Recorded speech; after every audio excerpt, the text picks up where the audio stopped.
Hey guys, you're in a nutshell with me, Ina. Guys, I cannot stress enough the importance of getting to know the consultants that you hire. Okay? Bago po nyo bitawan ng inyong pera para sa inyong mga RCIC o yung mga Regulated Canadian Immigration Consultant, kilalanin nyo muna sila, di ba? Pinaghirapan nyo yung pera na yan. You spend thousands of dollars for them. You owe it to yourselves to get to know them better. Okay?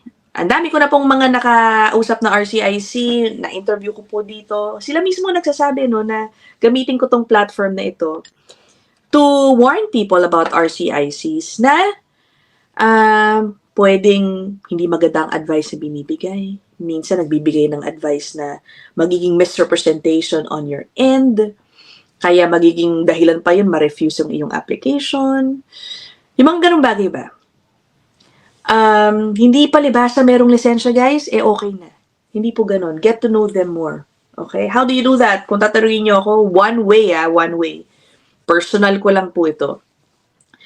Go beyond their social media accounts. I know, sa panahon po ngayon, halos lahat, ang dami mga RCIC, meron kanya-kanyang Facebook account, TikTok, yung mga ganyan. Yung iba, malalaki following. Wag po kayong magpadala sa mga ganon. You know, it's fine to look at them. But you should understand that what they put out there in their respective social media accounts, yung mga good news. Siyempre, bebenta sa kanilang serbisyo. So, go beyond that. If you can find somebody na hindi featured sa kanilang mga social media na kakilala sila personally o may natulungan ba sila o nakatrabaho nila before, you know, you ask questions about them. Yun lang naman, I know it's a bit tricky. Maaring mahirap lalo na kung dito based sa Canada, no? Pero, yun lang yung naisip ko. Basta guys, do your due diligence. Okay? So, bakit ko ba yan sinasabi? Because that is the lesson that we will learn. Nauna tong lesson, dito sa storya na aking isi-share sa inyo. I will be sharing with you court decision. What talagang court decision na? Oh guys, this is a public document, public record, accessible kahit kanino sa inyo, okay? Federal court decision. Tungkol sa isang anong nangyari ba tawag dito?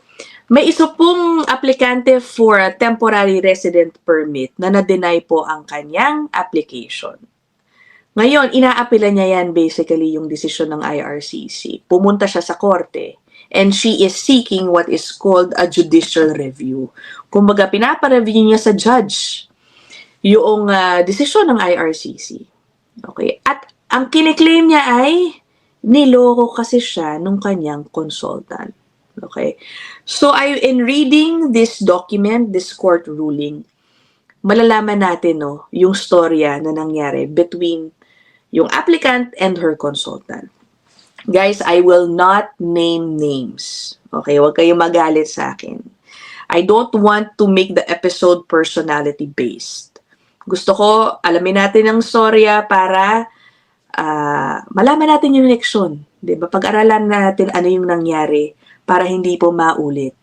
Okay. Sad to say, dalawang Pilipino po ang involved dito. Yung applicant at yung consultant na kinuha po niya. Ito na lang po ang sasabihin ko. Yung consultant is known in Canada. Malaki po ang social media following dito sa Canada. I'm sure may mga natulungan po siya. Marami po siya maaaring natulungan. Isa po yan sa mga dahilan kung bakit, ayoko na lang pong banggitin yung kanyang pangalan. Una sa lahat, active po ang kanyang practice ngayon. Okay? Bibigyan ko na lang siya ng benefit of the doubt. Baka meron siyang pinagdadaanan, kaya naging ganito ang hinatnan nung experience ng kanyang kliyente. No? Again, I don't want this to be personality-based. Alamin na lang po natin yung leksyon na makukuha natin dito sa nangyari. Okay? Yun na lang. Huwag na kayo magalit sa akin, ha? Okay. Puntahan natin. So, again, ang nangyari, guys, na-deny yung application ni applicant for a temporary resident permit. Teka, i-charge ko lang.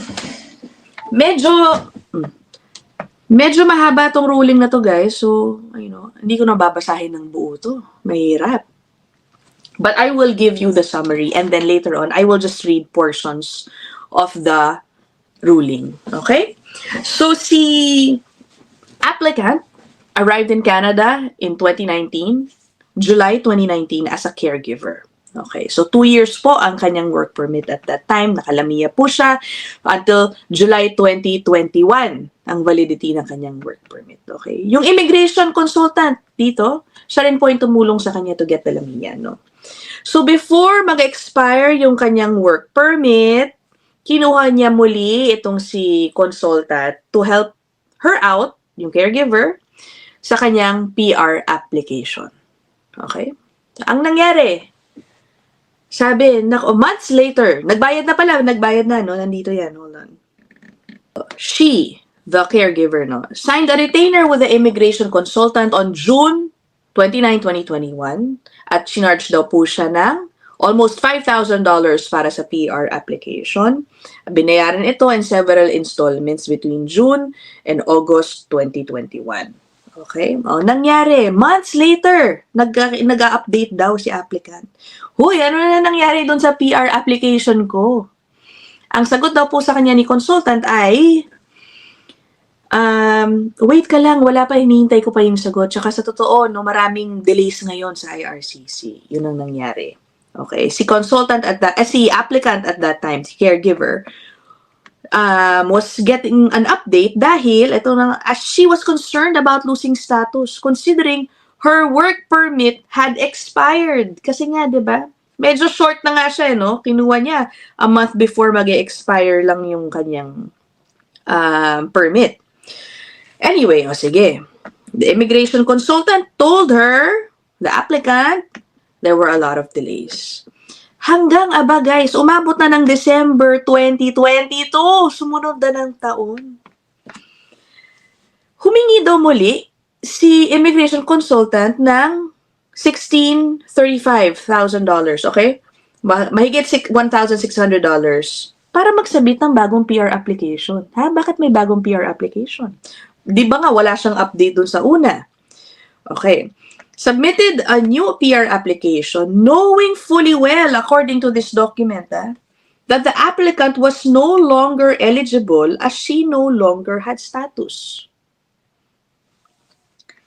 At ito pa, sabi dito, at the time, the immigration consultant applied for the PR application, yung license daw niya was already suspended. And it was a fact that was not shared with the applicant. Okay, sa intindi ko guys, pag pirma ng kontrata, hindi pa yata suspended ang lisensya ni consultant. Something must have happened in between, from the time the contract was signed, months later siguro na may nangyari, na-suspend ang kanyang lisensya, hindi po niya sinabi sa kanyang kliyente na to. Ay, so ang nangyari, na-realize daw po pala ni kliyente na hindi daw po pala talaga nag-file ng PR application the first time. Okay? Dito natin makikita yan. The applicant pointed out that she was totally misled by the immigration consultant who handled her work permit application. She worked until she realized that no PR application was ever filed during the period when she was eligible for the TR to PR pathway program. Okay, temporary resident to permanent resident pathway program. Noon po pwede yan, ngayon hindi na, okay? Instead, the immigration consultant submitted the PR application noong January 2023 na, when the applicant no longer had status. Okay, in short, talagang natuluyan siyang nawala ng status. Dinamanda po niya itong si consultant sa Small Claims Corp. Tapos kumuha na po siya ng ibang consultant, ng ibang tutulong sa kanya para ma-restore man lang po yung work permit niya na na-deny rin. Kaya siya napunta dito sa korte. Okay? Ang good news na lang po dito ay the court sided with her, no? Ginrant ang kanyang petition for judicial review. Okay? Ang sinabi naman po ng ruling dito, na-miss daw nung immigration officer yung point kung bakit napunta sa sitwasyon na yun si applicant. Let me go to that portion. Okay. Ito po kasi ang sinabi ng immigration officer na humawak ng kaso. Okay. The applicant asserts that she was a victim of incompetent representative. While I sympathize with the applicant, I point out that ultimately, si applicant daw ang responsable na sumunod sa immigration law, kasama na ang pagpa-ensure na meron siyang status. And that using a representative does not absolve an applicant of mistakes committed by the representative. Ayon dun sa immigration officer, di mo pwedeng gamiting palusot daw na nagkamali yung iyong representative. Okay. But then, the judge here thought otherwise and sided with the applicant. Ano. Sabi nung pumirma nitong decision na ito, I am of the view that where an applicant is placed in a situation where she has to apply for a TRP or be forced to leave Canada because of actions taken by an unscrupulous immigration consultant whose license has been suspended, the applicant is facing more than inconvenience. Sabi nung sumulat nito, no? Unscrupulous immigration consultant. Diba? Sabi pa dito, the officer, dapat daw, yung immigration officer, completely missed the point about the potentially fraudulent action undertaken by an immigration consultant whose license was under suspension. Kumbaga dapat finactor in daw po yun ng immigration officer. And now, dahil nga dyan, the application for judicial review is granted. Okay. So, ayun ang nangyari. No? Kaya guys, kailangan talaga kilalanin ninyo ng gusto ang inyong consultant. Dapat maghanap kayo nung taong kilala na transparent. 'Di ba? Sa prosesong ginagawa niya para sa inyong application. In this case, parang ang tagal siyang binitin. Pinapaasa na merong PR application naman pala the first time wala. Yun ang lumalabas based on this document. But it turns out, no, kung ako lang ang tatanungin, something must have happened during this time. Kaya nga nasuspende. Baka kaya rin nagkagulo-gulo niya ang kanyang kliyenteng ito, ang relasyon niya dito sa kliyenteng ito. So, ang tanong, ano kaya nangyari? Bakit siya nasuspend? Again guys, get to know your RCICs.